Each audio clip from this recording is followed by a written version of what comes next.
Mon cher collègue. La parole est à présent Madame Stella Dupont.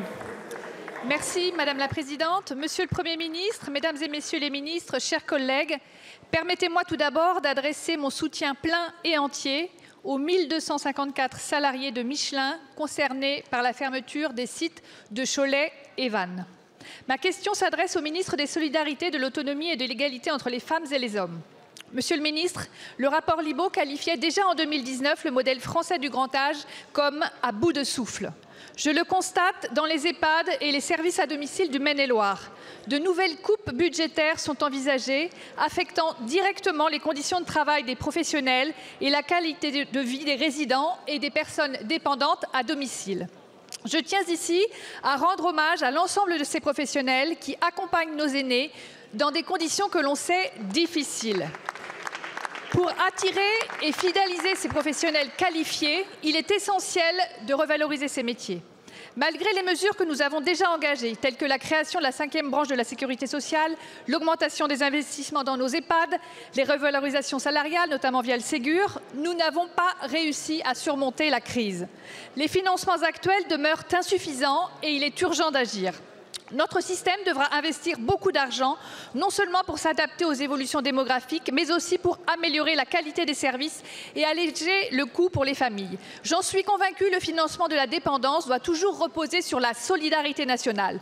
Néanmoins, en raison de l'écart croissant entre les besoins et les contraintes budgétaires, il est nécessaire d'explorer rapidement de nouvelles solutions.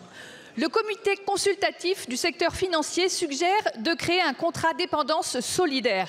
Ce contrat fonctionnerait de manière équitable, avec une gouvernance collégiale et sa large généralisation permettrait de partager les coûts pour garantir une couverture suffisante en cas de perte d'autonomie. Votre prédécesseur, Madame Vautrin, s'était montrée ouverte à cette proposition. Monsieur le ministre, quelle est la position du gouvernement et quand pourrions-nous y travailler, le cas échéant? Il y a urgence à trouver des financements supplémentaires. Merci beaucoup, ma chère collègue. La parole est à Madame Charlotte Parmentier-Lecocq, ministre en charge des personnes en situation de handicap. Merci Madame la Présidente.